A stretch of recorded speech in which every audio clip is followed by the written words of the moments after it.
What's up, people? It's Nature Girl 30 here, and as you can hear, my voice comes in and out because pretty much I guess I'm fighting something. I have no idea now, so I have a cough out of my mouth.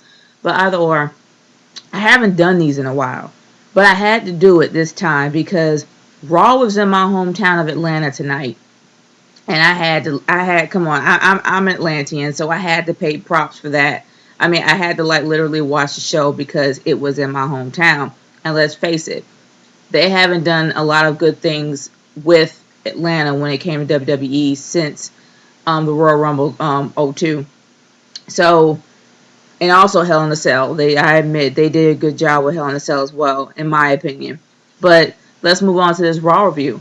I have to say that I have never been more proud of being an Atlantean in my whole life because that crowd ate it all up. Like seriously, that crowd, I loved it. I loved the energy that came from them.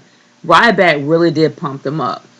And even if that match felt like it shouldn't have happened, Antonio Cesaro pretty much gave it his all. They really did do a good job in putting these matches together, and they also made you feel like they really did care about the outcomes of the matches because they were decent, I have to say. Not only that, we had two debuts at the last Raw that happened, but now we end up having a one big major debut. This one guy that we have been waiting for to come back for a long time, who was practically a dominant monster when he was World Heavyweight Champion, was Mark Henry. He finally made his return, and the fact that he made his return in Atlanta, and there were people who are huge fans of Mark Henry in Atlanta, that was a good call on their part. And honestly, I have never been crunk to see him. I don't know how long he's going to be there because it seems to me that maybe he still has issues with his knees. But either or, it was great for the fact that they actually had him on there. And the one thing that really did make me happy was that every Raw interactive they've ever had, they would pretty much put like for example, if you take an elementary school test, it's always going to be two wrong answers and a right one, and usually the right one is more obvious than the two wrong ones. What they did with this interactive match that they had was they actually took three opponents that CM Punk faced at WrestleMania before WrestleMania 26, no, WrestleMania 27, no, WrestleMania 26, 7, and 8. So yeah, they had Rey Mysterio, they had Randy Orton, and they had Chris Jericho. And honestly, that was probably the best interactive there is because it didn't make you feel like the whole thing was rigged. And they picked Chris Jericho, which was a great call. It would have been nice for them to do Randy Orton just kind of for nostalgia's sake, but Chris Jericho made his debut at the Rumble and people wanted to see Chris Jericho. And honestly, in my opinion, that was a great call for them to make. And I actually enjoyed that match highly. There is a few negative points. I have to say that it was like botchamania all night tonight. From the announcers to Booker T at the opener. And the sad thing is that CM Punk, he had to literally save that entire segment because he was the only one that was pretty much on point. Yeah, he flubbed up a few times, but Booker T flubbed up at least 3 times, and he had to correct himself 3 times. And I'm like, really? Honestly, and what? Like, but he ended up saving the segment, so it wasn't totally a bad thing. And the Miz's segment, the opening segment and the Miz's segment was my highlights of the night because the Miz knows how to bring it. He is a face, but he knows how to be he knows how to be a good in betweener. He's not a complete anti-hero, but he's an in-betweener, and he's really good at it.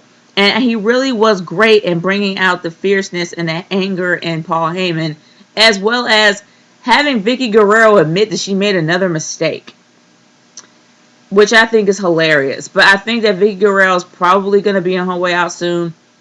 I don't think she wanted to be a part of the WWE anymore. But the sad thing is about Vicky is that she's supposed to be a face. She's not getting any love from the crowd at all. Like zero, none.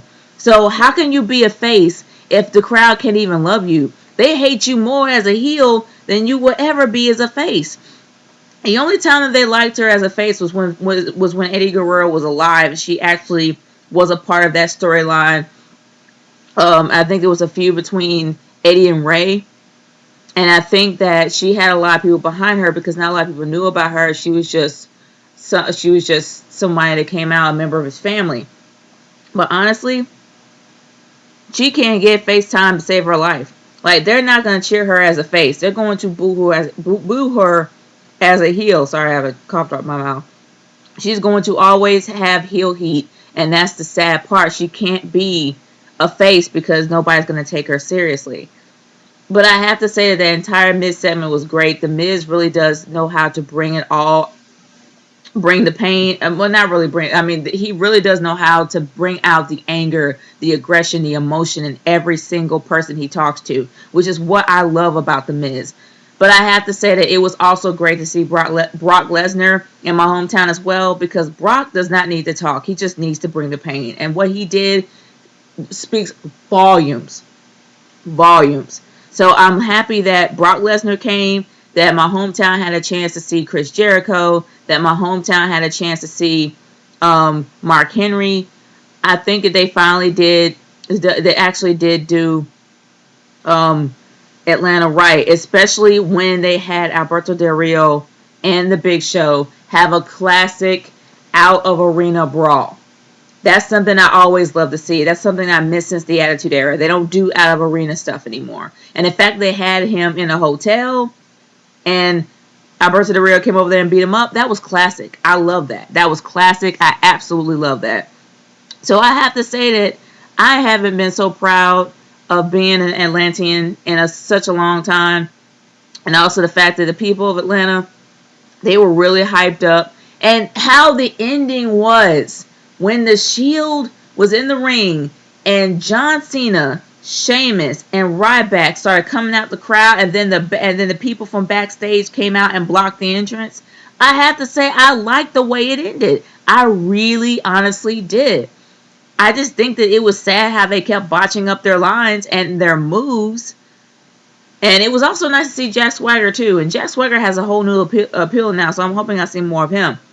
But Wade Barrett was off his game tonight. I don't know what happened.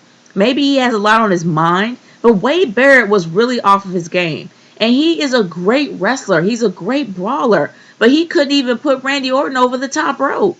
It seems like everybody, I mean, either the wrestlers are completely burnt out, which is a possibility, or they were just far too relaxed when they were in Atlanta. And I'm not going to lie, the nightlife in Atlanta can be a little bit addicting. So I wouldn't be surprised if that's the fact they were a little sluggish from that. But if it's to the point where they're overworked, then they should really take heed to that and give them a break. But all in all, my verdict for this entire review is I gave it a thumbs up. They really did my hometown proud. I am not stretching out saying, oh gosh, this is awesomeness. I'm not going there. But I'm saying that they actually did a lot better because they were always great when it came to Raws. During the Attitude Era, their Raws were always on point. And now it makes me feel like that they're not really jilting Atlanta as much as they did for WrestleMania 27. So I give a thumbs up to Raw, and I am satisfied completely. I want to hear what you guys have to say about this. Leave a comment in the comment section below or send me a video response. I know a lot of you guys are going to think that Raw automatically sucks. But honestly, for the fact that they were in Atlanta and they gave me what I had been wanting, a decent show to watch in my hometown to represent, yeah, man, I'm down with that. This is Nature Girl 30 signing off. Peace out. Later.